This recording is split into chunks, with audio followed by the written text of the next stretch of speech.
Hello dear student, this is your science teacher and today I am going to teach you science again.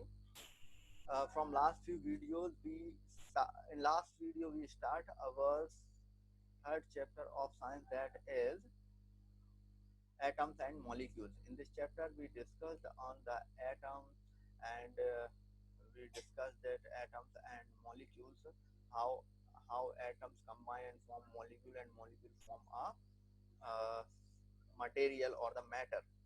So and two laws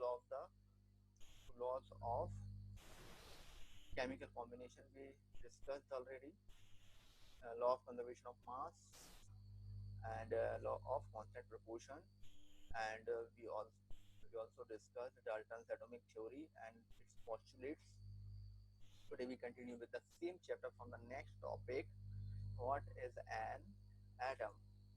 इसमें हम ये discuss करेंगे कि atoms क्या होते हैं. ओके,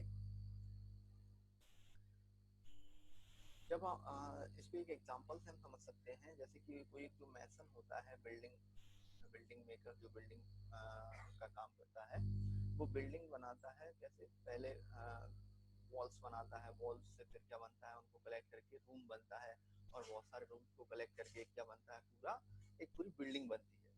ओके, तो जैसे, और अगर वहीं हम एक आंट हिल की बात करें, तो आंट हिल किससे बना हुआ है? वो भी छोटे छोटे से पार्टिकल से मिलकर बना हुआ है, ग्रेन्स ऑफ सैंड से बना हुआ है. अब अगर मैं आपसे क्वेश्चन करता हूँ कि ये सब इनकी स्मॉलेस्ट यूनिट क्या है, तो आप क्या कहेंगे? Sand particles. अगर हम बिल्डिंग की बात करें तो भी एक छोटा सा सैंड पार्टिकल उसकी यूनिट होगी. ऐसी बहुत सारी यूनिट से मिलके ब्रिक्स बनी होंगी, ब्रिक्स से बॉल बनी होगी, बॉल से रूम, रूम से बिल्डिंग. ऐसे सेम आंट हिल के साथ में होगा, छोटे छोटे से सैंड पार्टिकल्स मिलके क्या बना होगा? आंट हिल बना होगा. ओके, तो इसके बिल्डिंग ब्लॉक्स हम किसको कहेंगे? छोटे से पार्टिकल्स को. तो सेम ऐसे ही कोई भी मैटर जो बना हुआ होता है वो छोटे छोटे से पार्टिकल से मिलकर बना होता है.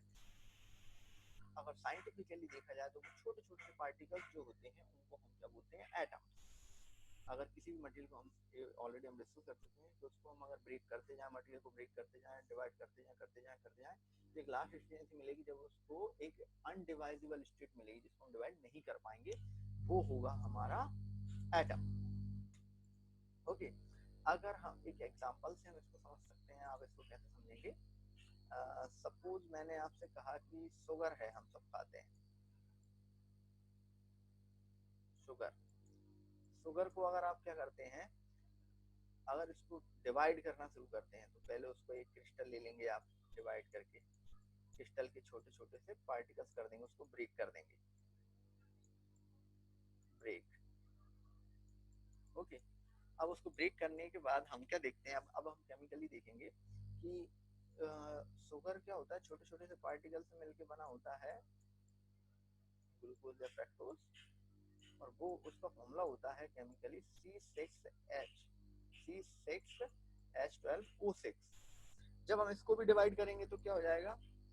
C मीन्स कार्बन अलग हो जाएगा, हाइड्रोजन अलग हो जाएगा, ऑक्सीजन अलग हो जाएगा. तो जैसे यहाँ पर 6 हैं तो 6O है, 12 हाइड्रोजन है, और कार्बन कितने हैं? 6 हैं. अगर इसको भी अलग कर दें तो 6C हमारी अलग हो जाएंगी. ओके, तो ये जो 6C अलग हुई हैं, इसमें जो 1C है, ये 1 एटम. किसका? कार्बन का. ये दूसरा एटम है, ये तीसरा, फोर्थ, फिफ्थ, सिक्स्थ. ऐसे हाइड्रोजन की भी इसमें 12 एटम्स हैं. तो फाइनली इसके स्ट्रक्चर से हमें क्या पता चला कि इन सबको बनाने में इसके 6 पार्टिकल थे, इसके 12 पार्टिकल थे. ये जो पार्टिकल्स हैं वो क्या है? एटम्स हैं. ओके,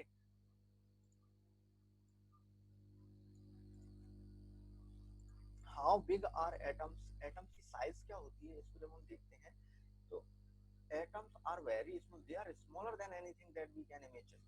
हम कुछ सोच सकते हैं कि स्मॉल कितना होना चाहिए, उससे भी ज्यादा ये स्मॉल होते हैं. इनकी साइज बहुत ही छोटी होती है. ओके, जो हम इमेजिन कर सकते हैं उससे भी ज्यादा. जब more than millions of atom, more than millions of atoms को हम एक के ऊपर एक अरेंज करते जाएंगे, तब एक लेयर जो बनेगी वो एक पेपर शीट के बराबर होगी वो लेयर। सोचिए कितने स्मॉल पार्टिकल्स होंगे। जब मिलियंस ऑफ पार्टिकल्स की लेयर हम बनाएंगे, एक के ऊपर एक अरेंज करके बनाएंगे, तब एक पेपर शीट के बराबर थिक होगा। तो एक पार्टिकल कितना स्मॉल होना चाहिए? 1 मिलियन को अरेंज करने पर एक पेपर शीट की थिकनेस के बराबर हो रहा है। ओके, पूरे पेपर के बराबर नहीं, सिर्फ उसकी थिकनेस के बराबर होगा। और जो एटॉमिक रेडियस जो है, एटम की अगर हम रेडियस मेजर करते हैं, वो किस में मेजर की जाती है? बहुत ही स्मॉल यूनिट है लेंथ मेजर करने की, नैनोमीटर। अब ये नैनोमीटर की कितना होता है, इसको हम ऐसे समझ सकते हैं, 1 पार्ट ऑफ 10⁹ मीटर। इसको एक सिंपल एग्जांपल से मैं आपको समझाता हूँ। आपने एक क्या ले लिया है, एक 1 मीटर आपने क्या ले लिया है, एक थ्रेड ले लिया है या कोई वायर ले लिया है। 10⁹ मीन्स 10⁹ मीन्स 10 पर कितनी जीरो आएंगी? 9। 1 2 3 4 5 6 7 8 9 काउंट करते हैं। 1 10 100 1000 10,000 लाख 10 लाख करोड़ 10 करोड़ अरब। मीन्स 1 मीटर इस थ्रेड के कितने पीस करें? 1 अरब पीस करें। फिर उसमें से जो एक पीस होगा, 1 अरब पीस करने के बाद जो एक पीस की लेंथ कितनी होगी? 1 नैनोमीटर। सोचिए कितना स्मॉल होता है। 1 मीटर में इतने नैनोमीटर होंगे। 1 अरब क्या होंगे? नैनोमीटर होंगे। ओके,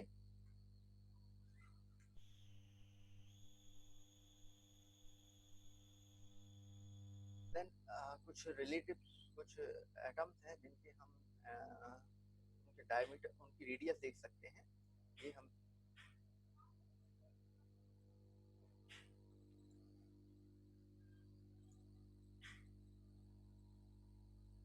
ये सिर्फ रेडियस थी,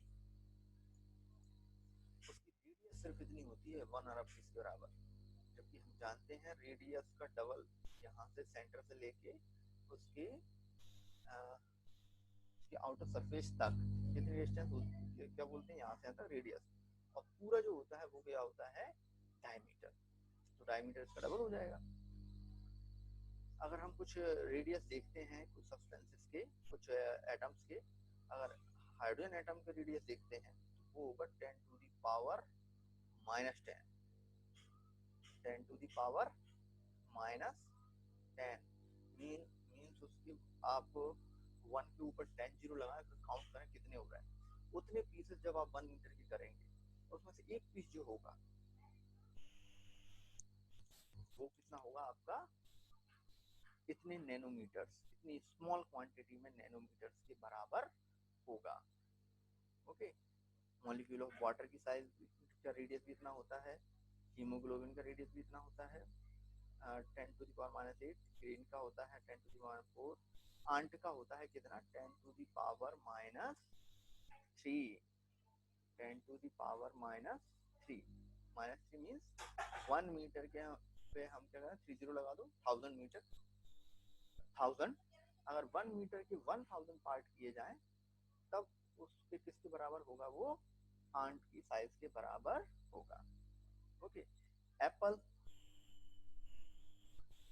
10⁻⁻1, यानी कि इसके 1 मीटर के हम 10 पार्ट जब करते हैं तो एप्पल की साइज लगभग अप्रोक्सीमेटली कितनी होती है? Sorry, radius. देन हम आ जाते हैं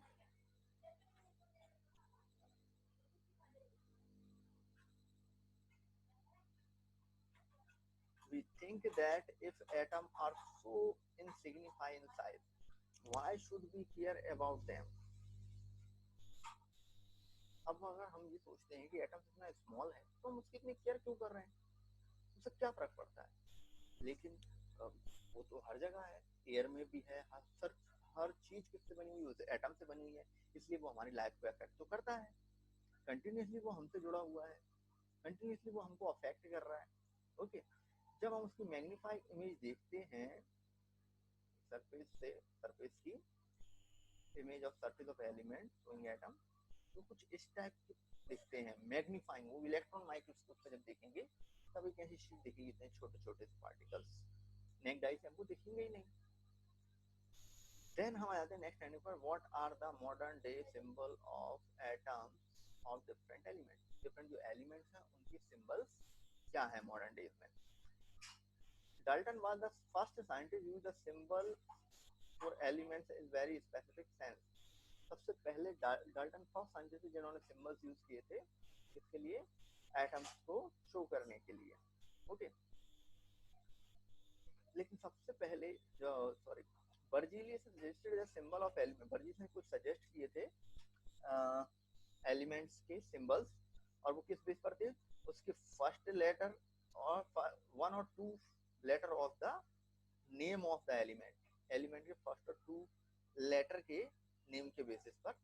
और उन्होंने कुछ सिंबल्स ये दिए, डाल्टन ने ये सिंबल दिए थे, डाल्टन ने ये सिंबल दिए थे। कुछ कैसे सिंबल दिए थे डाल्टन ने, हाइड्रोजन का ये सिंबल दिया था, बीच में एक डॉट एक सर्कल, कार्बन का ये दिया था एक सर्कल बीच में डार्क कलर, ऑक्सीजन का होलो एक सर्कल, और इसमें कुछ फॉस्फोरस का ये शेप दिया था, सल्फर का ये दिया था, आयरन का आई लिखा हुआ शेप दिया था, कॉपर का सी, लेड का एल, सिल्वर का एस, गोल्ड का जी, कुछ इस टाइप का डिजाइन, एंड प्लेटिनम का पी, एंड मरकरी का ये डाल्टन ने दिए थे। इसके ये सिंबल्स किसने दिए थे, डाल्टन ने।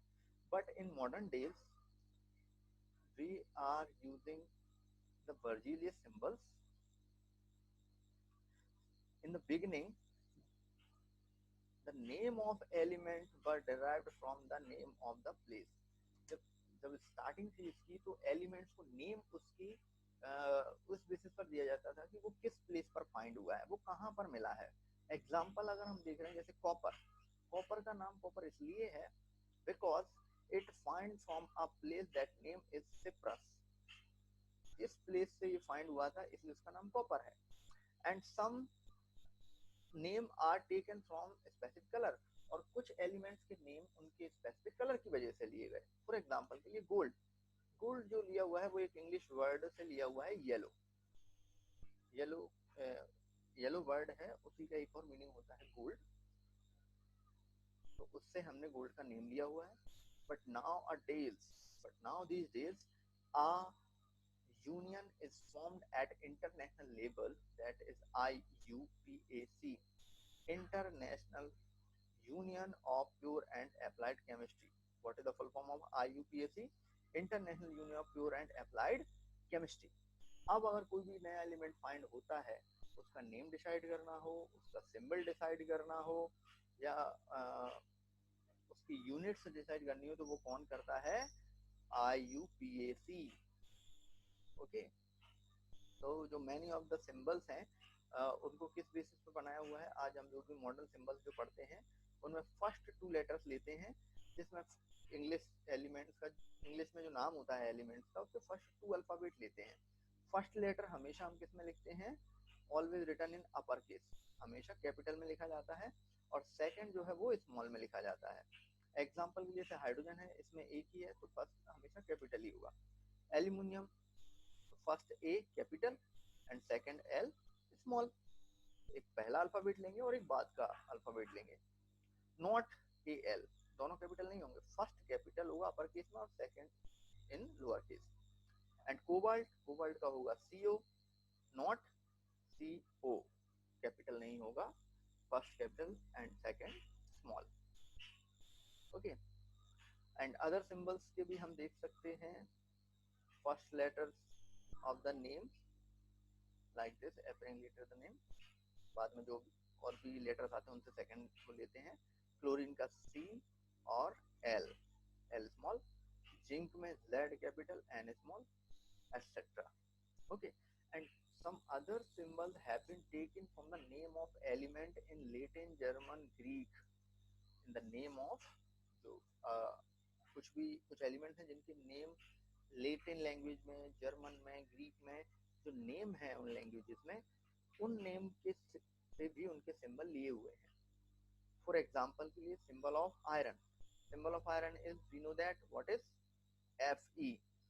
Fe is the symbol of iron because the name of iron in Latin is ferrum and the name of sodium in other languages natrium. So we write the symbol Na and potassium is K from word kalium. Okay, therefore element has name and a unique chemical symbol. इसलिए सभी elements के पास अपना एक unique name है और सभी के पास अपना एक यूनिक केमिकल सिंबल है। यहाँ पर एक टेबल दी हुई है जिसमें बहुत सारे एलिमेंट्स के सिंबल दिए हुए हैं, aluminium, argon, barium, boron, bromine, calcium, carbon, fluorine, cobalt, copper, fluorine, nitrogen, oxygen, hydrogen, iodine, silver, sodium, sulphur, zinc etcetera. ये सभी दिए हुए हैं, ये सभी सिंबल्स हैं, ये बेसिक सिंबल्स हैं। आपको सिलेबस में कुछ यही रहेंगे, सिर्फ हमें ये लर्न करना है। ओके, और सिर्फ इनके नेम देखो, नेम से हमें कैसे बनाना है। फ्लोरीन का सिर्फ एफ है, कॉपर का Cu है एंड गोल्ड का Au है, हाइड्रोजन का H है, आयोडीन का I है, आयरन का Fe है। तो ऐसे आप इनको लर्न कर सकते हैं। Okay, I think it is enough for today. We will continue from tomorrow from our next topic, atomic mass. I hope you will understand. If you have any doubt, you can ask.